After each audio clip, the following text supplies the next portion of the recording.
संभल की धरती से लगातार सनातन के प्रमाण निकल रहे हैं। संभल की मिट्टी के नीचे छिपा हुआ प्राचीन इतिहास अब धीरे धीरे सामने आ रहा है, जो हिंदुओं की विरासत को मिटाने की साजिशें उजागर कर रहा है। अब संभल से ही सटे चंदौसी में एक प्राचीन बावड़ी मिली। जब इसकी खुदाई का काम शुरू हुआ तो ऐसे ऐसे प्रमाण सामने आए जिन्होंने सभी को हैरान कर दिया।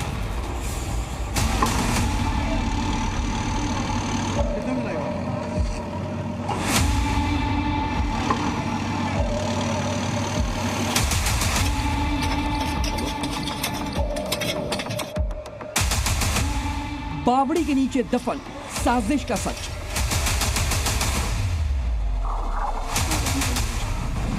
सुरंगों में छिपी सनातन की धरोहर। बावड़ी से निकले सनातन के सबूत। मुस्लिम मोहल्ले में सनातन का जय हो। सनातन के धरती फाड़ प्रमाण।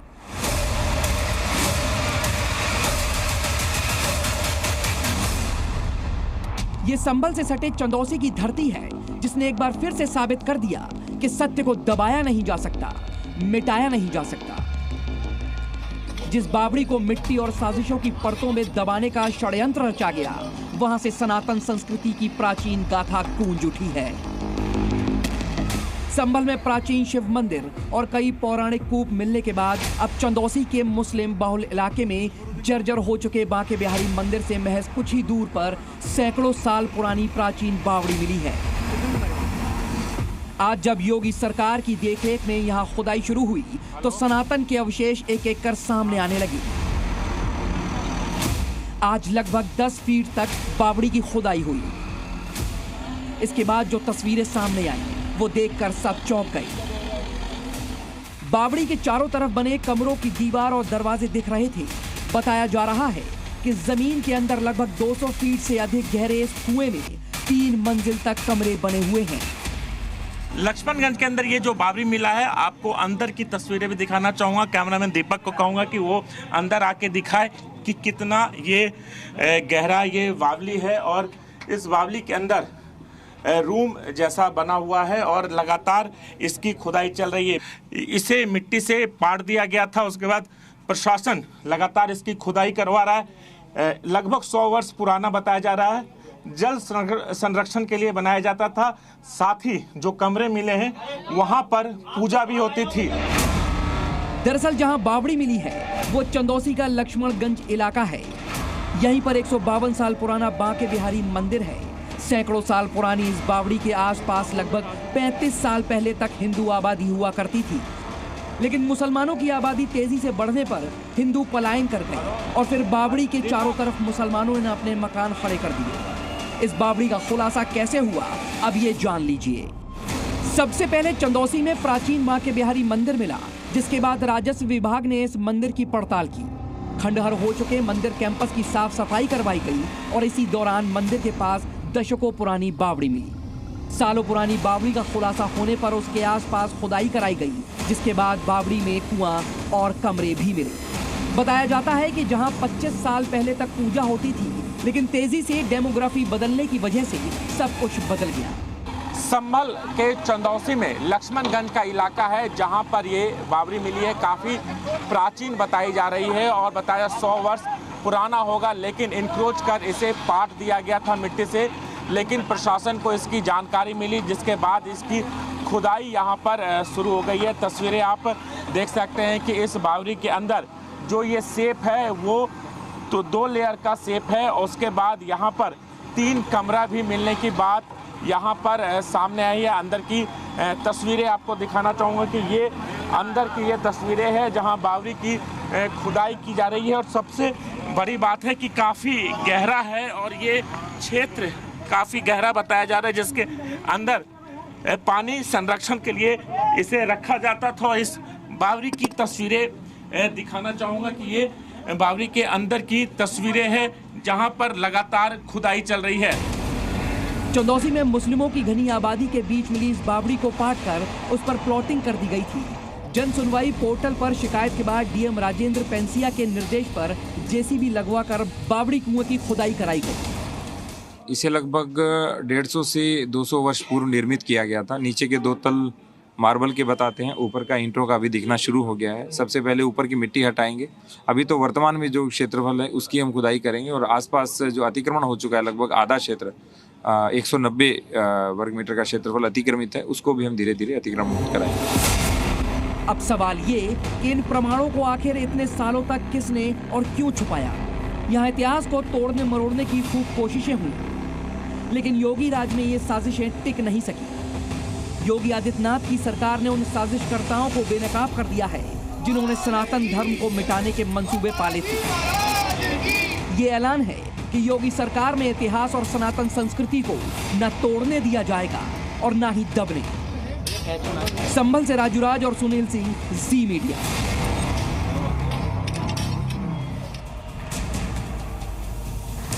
कभी प्राचीन मंदिर, कभी दशकों पुराने कूप, तो कभी बावड़ी। संभल से एक एक करके सामने आते सबूत ये बता रहे हैं कि कट्टरपंथी ताकतों ने किस कदर हिंदुओं की धार्मिक धरोहरों के साथ खिलवाड़ किया। अब आपको बताते हैं चंदौसी में खंडहर हो चुकी बांके बिहारी मंदिर के पास क्या क्या मिला। चंदौसी की वो 5 सच्चाइयां जो अब सामने आई हैं, एक एक करके जानिए। सबसे पहले एक सैकड़ों साल पुरानी बावड़ी वहां मिली, जिसकी खुदाई में इसकी अद्भुत शिल्पकला दिखाई दी। इस बावड़ी को देखकर लगता है कि यह सिर्फ जल का स्रोत नहीं बल्कि किसी दौर में धार्मिक आस्था का केंद्र भी रही होगी। इसी बावड़ी के पास एक विशालकाय पीपल का पेड़ भी है जो सनातन परंपरा का प्रतीक माना जाता है। यह पीपल का पेड़ दशकों से बांके बिहारी मंदिर और बावड़ी के पास है। बावड़ी की दूसरी तरफ कदम्ब का वृक्ष मिला है जो आध्यात्मिक और सनातन परंपरा के जीवंत प्रमाण के रूप में वहां खड़ा है। बावड़ी के पास ही दशकों पुराना एक कुआं मिला जिसे मिट्टी और कचरे से ढक दिया गया था, लेकिन अब यह फिर से अपने अस्तित्व की कहानी सुना रहा है। इसके साथ ही खुदाई में हिंदू धर्म से जुड़े चिन्ह मिल रहे हैं जो यहां सनातन आस्था की धरोहर के होने की पुष्टि करते हैं। मिट्टी से निकले ये प्रमाण ये बताने के लिए काफी है कि इस स्थान को सुनियोजित तरीके से मिटाने की कोशिश की गई। उधर बदायूं का ऐतिहासिक सूर्य कुंड उस वक्त चर्चा में आ गया जब यहां हिंदू और बौद्ध समुदाय के बीच धार्मिक विवाद छिड़ गया। शिवलिंग और नंदी की प्रतिमाओं को तोड़ने के आरोपों ने मामले को इतना गर्म कर दिया कि माहौल अशांत हो उठा। लेकिन उत्तर प्रदेश के मुख्यमंत्री योगी आदित्यनाथ ने जिस सख्ती और संवेदनशीलता से इस विवाद को शांत किया, वो उनकी प्रशासनिक क्षमता का सशक्त उदाहरण बन गया। ये शिवलिंग है।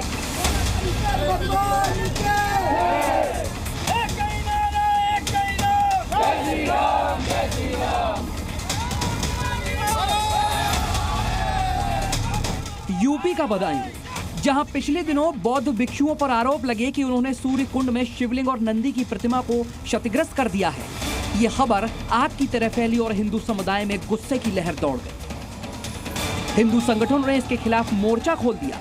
विवाद इतना गहरा गया कि मुख्यमंत्री योगी आदित्यनाथ को खुद हस्तक्षेप करना पड़ा।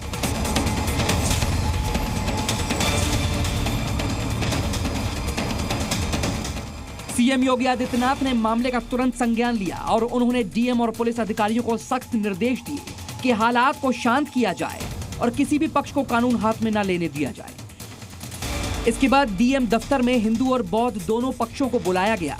मुख्यमंत्री योगी आदित्यनाथ की पहल पर प्रशासन की अगुवाई में दोनों पक्षों के बीच समझौता हो गया।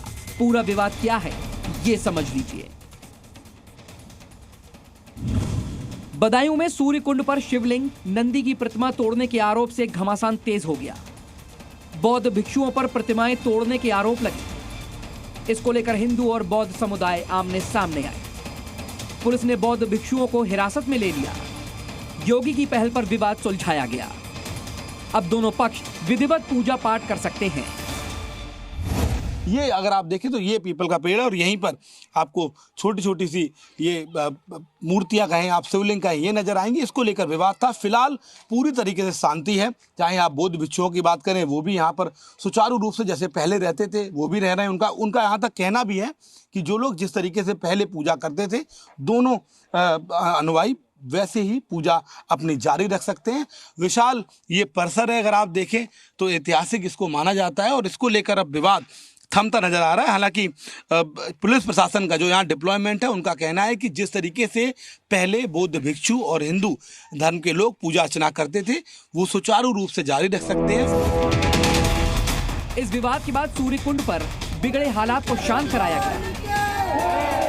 हिंदू और बौद्ध दोनों पक्षों को अपने अपने रीति रिवाजों के अनुसार पूजा अर्चना की अनुमति दी गई, जिसके बाद आज हिंदू संगठनों ने शिव का जलाभिषेक किया।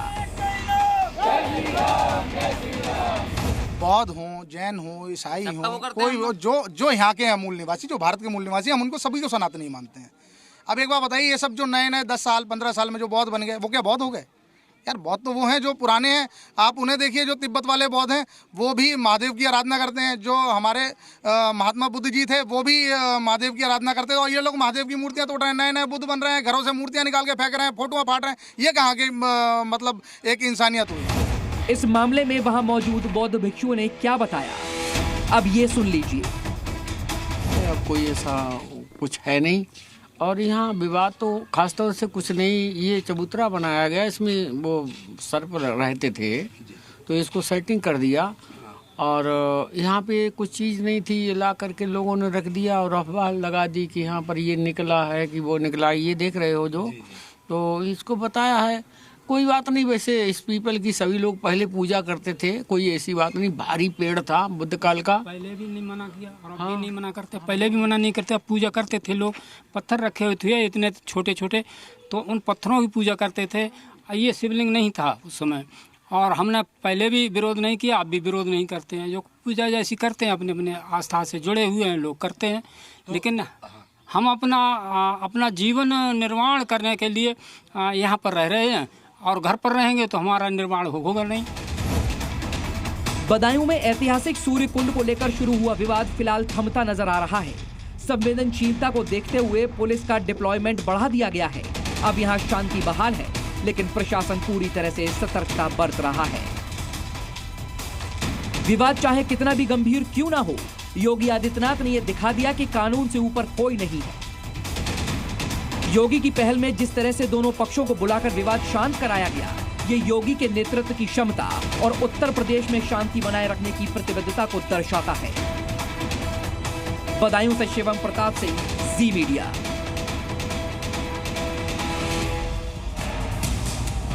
तो यूपी के शहर शहर में वो खंडहर मिल रहे हैं जिनका नामो निशान मिट चुका था, या यूं कहिए कि मिटाया गया था। अब मुजफ्फरनगर और बुलंदशहर में भी ऐसे मंदिर मिले हैं जो सालों से अंधकार में डूबे थे। मुजफ्फरनगर में जो खंडहर मंदिर मिला, उसमें कल महायज्ञ का आयोजन किया जा रहा है। तो वहीं बुलंदशहर में भी हिंदुओं की एक प्राचीन खंडहर धरोहर की असली पहचान लौटाई जा रही है। ये खंडहर इमारत सनातन की उस धरोहर का हिस्सा है जिसे मिटाने की साजिश की गई थी।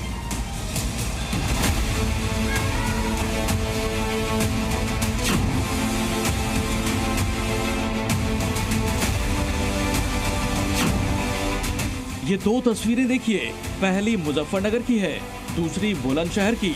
मुजफ्फरनगर और बुलंदशहर में भी सनातन के सबूत सामने आ रहे हैं।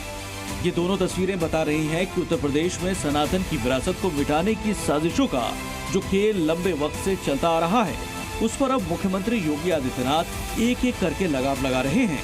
मुस्लिम आबादी के बीचों बीच स्थित ये दोनों मंदिर अपनी पहचान खो चुके थे। मुजफ्फरनगर के लद्दावाला इलाके में 54 साल पुराने खंडहर नुमा शिव मंदिर का पता चलना एक ऐतिहासिक खोज है। ये मंदिर मुस्लिम बहुल आबादी के बीच है और इसके चारों ओर अतिक्रमण फैला हुआ था। दशकों से हिंदुओं का ये पवित्र स्थल उपेक्षा का शिकार था, लेकिन योगी सरकार की पहल से अब इसे फिर से जागृत किया जा रहा है। कल इस मंदिर में विशेष पूजा अर्चना और महायज्ञ का आयोजन किया जा रहा है। महाराज यशवीर सिंह के नेतृत्व में इस पवित्र आयोजन के जरिए मंदिर का शुद्धिकरण होगा। मुजफ्फरनगर के लद्दावाला में मुस्लिम बस्ती में जो मंदिर 30-35 वर्षों से बंद था, कोई पूजा नहीं होती थी, उसको जागृत करने के लिए, पुनरुद्धार के लिए प्रशासन के साथ विचार होने पर अब वह हवन 23 दिसंबर दिन सोमवार प्रातः 10 बजे होगा। बुलंदशहर में भी एक ऐसा ही मंदिर मिला जो अपना अस्तित्व खो चुका था। मुस्लिम बहुल मोहल्ला सलमा हाकान में जब ये मंदिर मिला तो सनातन की विरासत को मिटाने की साजिशों की पोल खुल गई। ये सालों से उपेक्षित मंदिर है जिसको लेकर दावा है कि मुस्लिमों ने इसे कूड़े के ढेर में तब्दील कर दिया था। ये मंदिर कभी जाटव समाज की आस्था का केंद्र था। 1992 के दंगों के दौरान जाटव समाज के लोग इस मोहल्ले को छोड़ने पर मजबूर हुए। उनके पलायन के बाद मंदिर उपेक्षित हो गया। अब ये मंदिर अपनी असली पहचान पाने की राह पर है। विश्व हिंदू परिषद के कार्यकर्ताओं ने इस मंदिर की साफ सफाई की और प्रशासन से इसके जीर्णोद्धार की मांग की गई है। हम लोग तो अब पता पड़ी है कि यह मंदिर था, हम सोच रहे सब लोगों ने स्थापित कर दिया कहीं, लेकिन यहाँ उसकी दयनीय स्थिति है। जो यहाँ हिंदू समाज के लोग रहते थे वो यहाँ से पलायन करके चले गए, तभी से बंद पड़ा है। आज हमने डीएम साहब को इसके लिए ज्ञापन दिया है कि इसकी सौंदर्यकरण की व्यवस्था कराई जाए और इसकी साफ सफाई कराई जाए, जिससे कि ये सुचारू रूप से यहाँ पूजा पद्धति हो सके। जब से संभल में 46 साल से बंद प्राचीन मंदिर मिला है, सनातन धर्म के खिलाफ रची गई साजिशें एक एक कर उजागर होने लगी हैं। लेकिन अब योगी आदित्यनाथ के नेतृत्व में यूपी की प्राचीन धरोहरों और धार्मिक स्थलों के पुनरुद्धार की मुहिम ने ऐसे मंदिरों को उम्मीद की किरण दी है। मुजफ्फरनगर से अंकित मित्तल और बुलंदशहर से मोहित गोमत की रिपोर्ट, जी मीडिया।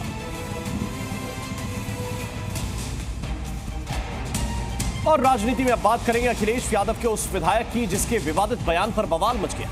बाराबंकी से एसपी विधायक सुरेश यादव ने अंबेडकर के मुद्दे पर किए जा रहे विरोध प्रदर्शन के दौरान अमित शाह को घेरते घेरते पूरी बीजेपी और केंद्र सरकार को कटघरे में खड़ा कर दिया। सुरेश यादव ने यह दावा किया कि बीजेपी की सरकार देश के संविधान और लोकतांत्रिक मूल्यों को कमजोर कर रही है। ये सरकार नहीं बल्कि हिंदू आतंकवादी संगठन है जो देश को बर्बाद करना चाहती है।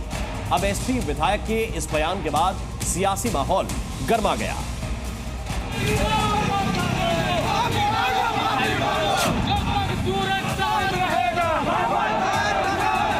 ये सरकार नहीं, भारतीय जनता पार्टी एक आतंकवादी संगठन, हिंदू आतंकवादी संगठन।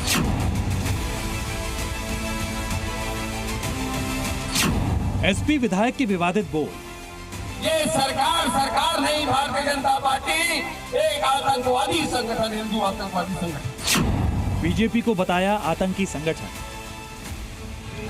राजनीति में विरोधियों पर निशाना साधना, विरोधियों को कटघरे में खड़ा करना, विरोधियों के कामों पर सवाल उठाना आम बात है। लेकिन जब भाषा की मर्यादा तोड़ी जाती है तो सियासी बवाल होना लाजमी है।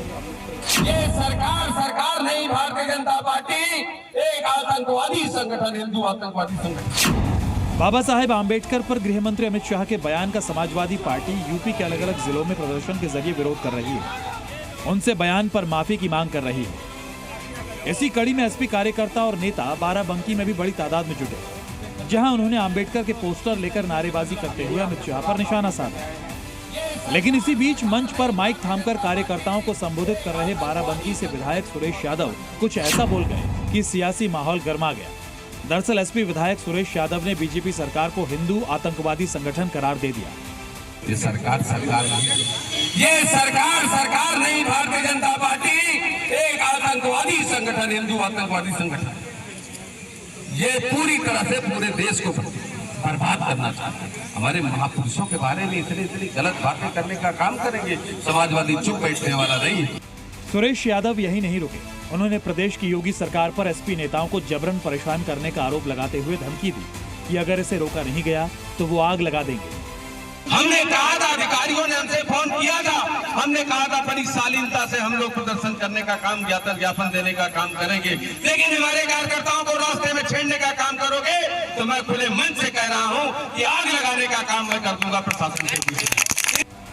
वहीं समाजवादी पार्टी का समर्थन करने उतरी कांग्रेस ने भी सुरेश यादव के बयान के बहाने बीजेपी को घेरने की कोशिश की, तो बीजेपी ने विवादित बयान पर कड़ा ऐतराज जताते हुए एसपी विधायक से माफी की मांग की।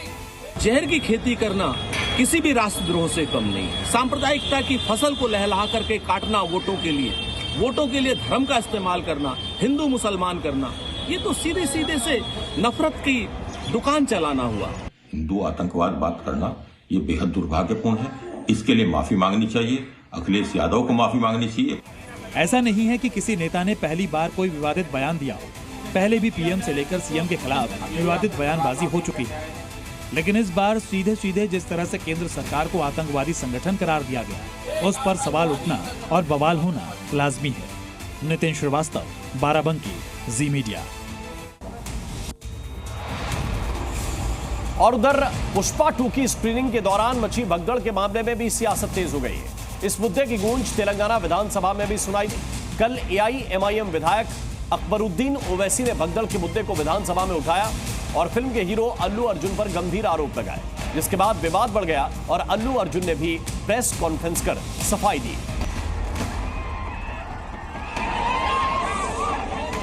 कि भगदड़ हो गई, स्टैम्पेड हो गया, 2 बच्चे गिर गए हैं, एक लेडी मर गई है। फिल्म स्टार पलट के ऐसा मुस्कुराते हैं और बोलते हैं अब तो पिक्चर हिट होने वाली है। क्या पुष्पा हुआ पॉलिटिकल साजिश का शिकार?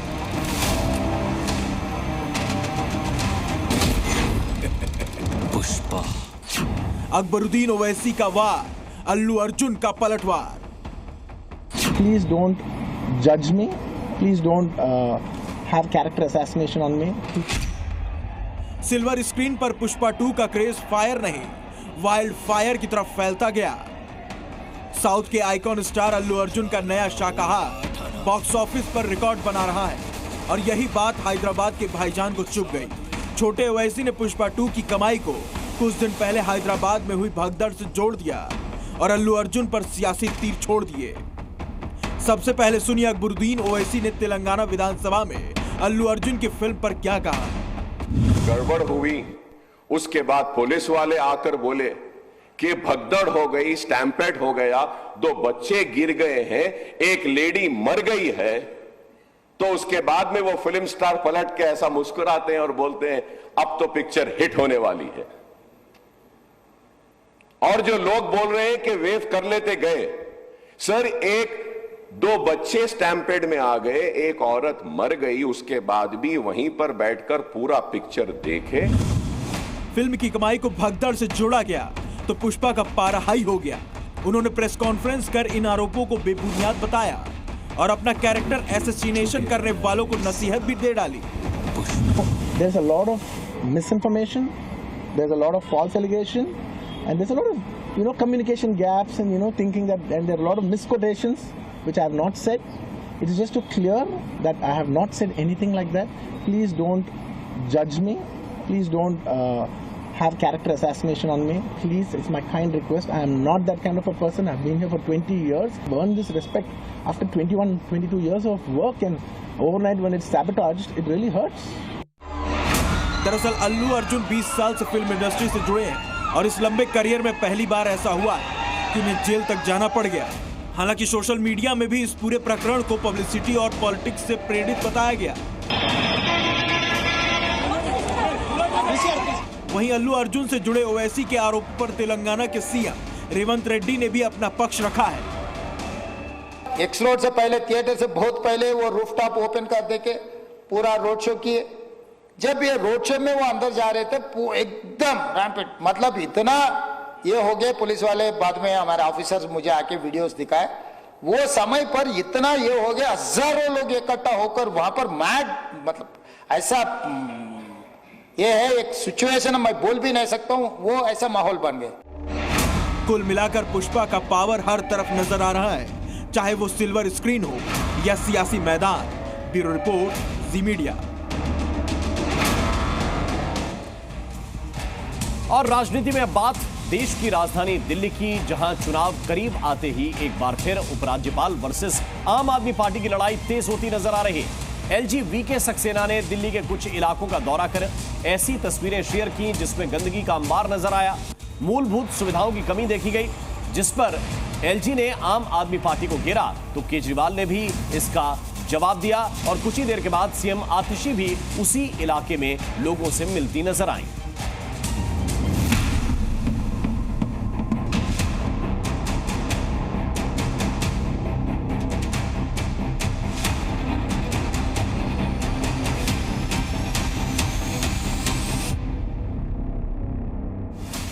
दिल्ली के उपराज्यपाल वीके सक्सेना दिल्ली का सूरत हाल जानने के लिए निकले तो कुछ ऐसी ही तस्वीरें सामने आई, जिसने दिल्ली सरकार के विकास के दावों की पोल खोल दी। वीके सक्सेना ने दिल्ली की जो तस्वीर दिखाई उसमें कूड़े का ढेर, गंदगी का अंबार और सड़कों पर नालियों का पानी नजर आया।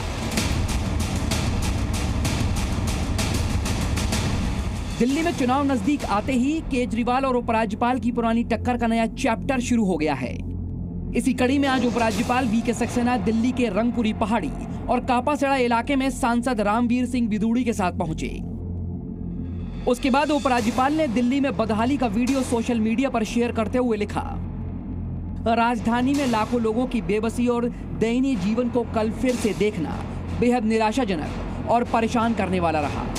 आपके संयोजक केजरीवाल और सीएम आतिशी से आग्रह करता हूं कि इन इलाकों का दौरा करें और वहां की दयनीय स्थिति को सुधारने के लिए तुरंत कदम उठाएं।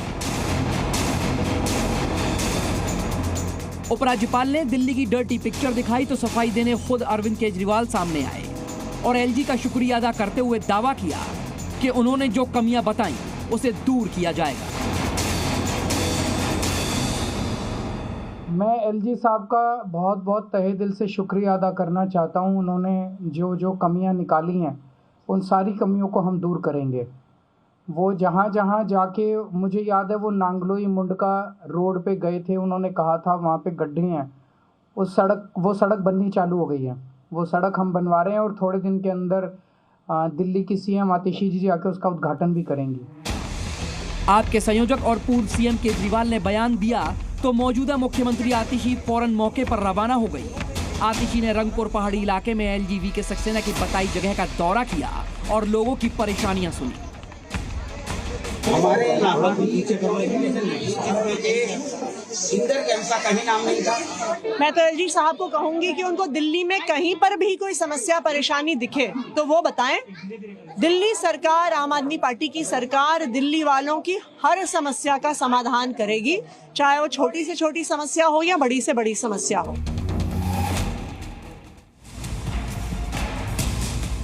उधर मोहम्मद यूनुस की श्रेय पर बांग्लादेश के कट्टरपंथी बेकाबू हो गए।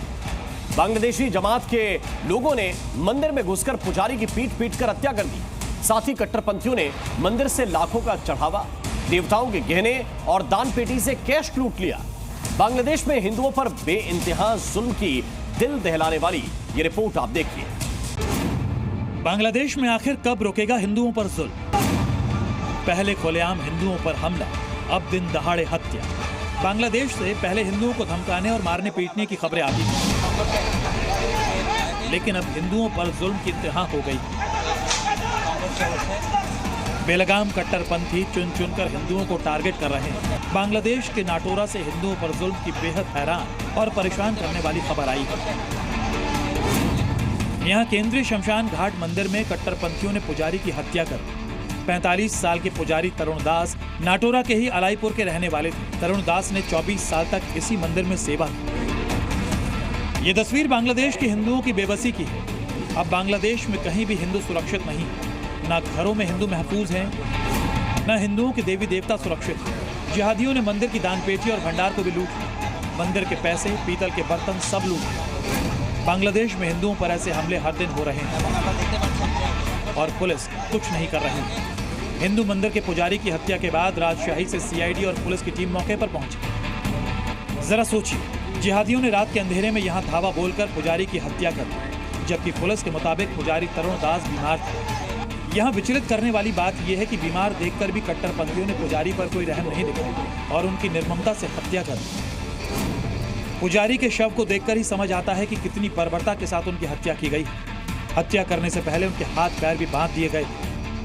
बांग्लादेश में हिंदुओं पर बढ़ते जुल्म को लेकर हिंदुस्तान के स्ट्रॉन्ग प्रशासन ने भी चिंता जताई। हम बांग्लादेश सरकार और सभी वहां पर अधिकारीगण, पुलिस इत्यादि से निवेदन करते हैं कि वहां के सभी नागरिकों को, विशेष रूप से अल्पसंख्यकों को पूर्ण रूप से सुरक्षा दी जाए। हमारे जितने भी वहां पर मंदिर हैं जहां पर स्वेच्छा से सभी नागरिक अपने अपने धर्मानुसार प्रार्थना इत्यादि कर रहे हैं, उन मंदिरों की सुरक्षा हो, उन विग्रहों की सुरक्षा हो और उन भक्तों की सुरक्षा हो। जाहिर है कट्टरपंथियों के सामने मोहम्मद यूनुस बेबस नजर आ रहे हैं, जिससे हिंदुओं पर लगातार हमले हो रहे हैं। अभी हाल ही में भारत के विदेश राज्य मंत्री कीर्तिवर्धन सिंह ने संसद में बताया कि इस साल 8 दिसंबर तक बांग्लादेश में हिंदुओं और दूसरे अल्पसंख्यक समुदायों के खिलाफ हिंसा की 2200 घटनाएं हो चुकी है। ये आंकड़े बताने के लिए काफी हैं कि बांग्लादेश में अल्पसंख्यक हिंदू कितने बेबस हैं। बांग्लादेश में हिंदुओं के साथ हो रहे अत्याचारों को लेकर मोहम्मद यूनुस की वैश्विक स्तर पर बेइज्जती हो रही है, लेकिन लगता है कि तानाशाह यूनुस को कट्टरपंथियों के इशारे पर नाचने की आदत हो गई है, इसलिए जमात के कट्टरपंथी हिंदुओं पर खुलेआम जुल्म कर रहे हैं। ब्यूरो रिपोर्ट, जी मीडिया। हिंदुओं पर अत्याचार के बीच बांग्लादेश की पूर्व प्रधानमंत्री शेख हसीना ने एक बार फिर मोहम्मद यूनुस पर डायरेक्ट अटैक किया है। एक ऑडियो मैसेज में शेख हसीना ने यूनुस को आतंकी करार दिया। हसीना ने कहा कि बांग्लादेश में हिंदुओं के कत्लेआम का मास्टरमाइंड मोहम्मद यूनुस ही है। बांग्लादेश के कट्टरपंथी जिहादी चुन चुनकर हिंदुओं को निशाना बना रहे हैं। हिंदुओं पर हमले का ये सिलसिला कई हफ्तों और महीनों से चल रहा है, मगर बड़ा सवाल है कि आखिर वो कौन है जो हिंदुओं पर हमले करवा रहा है। बांग्लादेश की पूर्व प्रधानमंत्री शेख हसीना ने सवाल का बहुत सॉलिड जवाब दिया। शेख हसीना ने एक ऑडियो मैसेज जारी करते हुए बांग्लादेश की यूनुस सरकार को आतंकी करार दिया। हसीना ने एक के बाद एक कई सारे खुलासे किए, जिससे मोहम्मद यूनुस की सरकार सख्ते में आ गई। अपने सबसे नए खुलासे में शेख हसीना ने साफ साफ नाम लेकर कहा कि हिंदुओं पर जुल्म के पीछे कोई और नहीं बल्कि बांग्लादेशी सरकार के मुखिया मोहम्मद यूनुस का हाथ है। यूनुस ही बांग्लादेशी हिंदुओं की हत्या के मास्टरमाइंड है।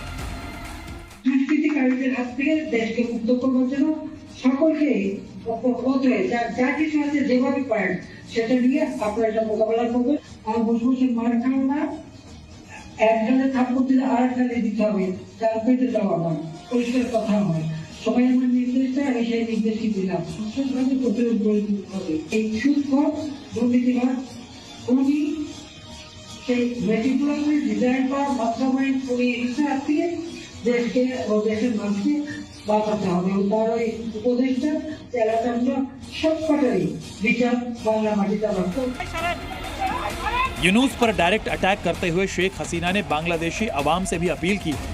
हसीना ने एक बार फिर ऐलान किया कि कट्टरपंथियों, जिहादियों और आतंकियों के खिलाफ एकजुट होना जरूरी है।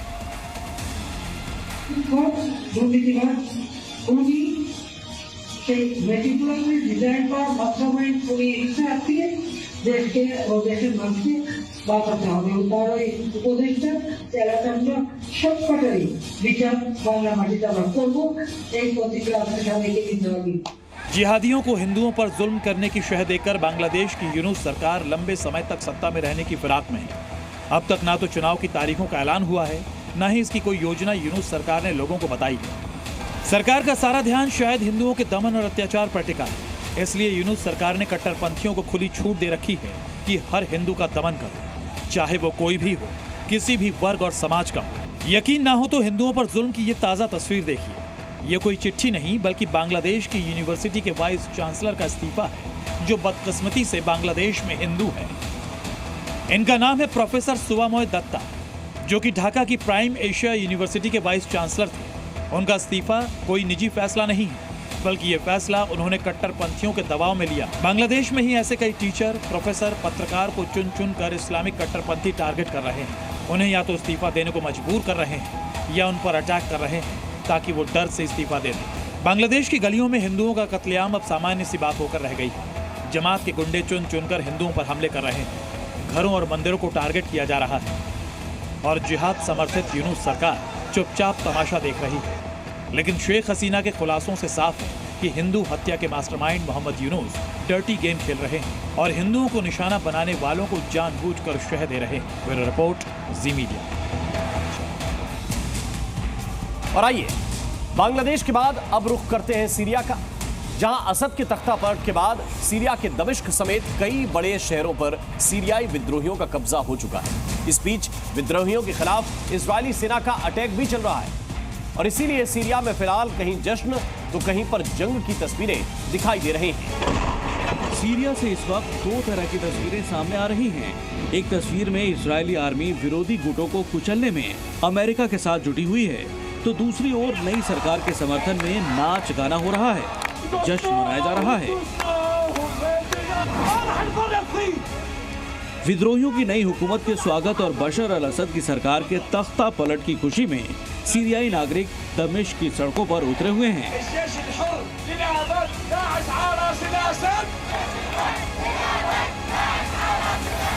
लोगों ने उमैयद चौक पर नए शासन का झंडा लहराया, साथ ही असद के खिलाफ नारेबाजी भी की गई। इससे पहले सेक्युलर पार्टी ने डेमोक्रेटिक स्टेट की मांग को लेकर रैली निकाली। असद को सत्ता से बाहर हुए 2 हफ्ते से भी कम वक्त बीता है, लेकिन नई हुकूमत को लेकर सीरियाई अल्पसंख्यकों में खौफ का माहौल है, क्योंकि सीरिया में कई धर्मों और संप्रदायों के लोग रहते हैं। ऐसे में गैर मुसलमानों में अपने अधिकारों और सुरक्षा को लेकर चिंता बढ़ रही है, खासकर जब नया शासन हयात तहरीर अल शाम है, जो पहले अल कायदा से जुड़ा हुआ था।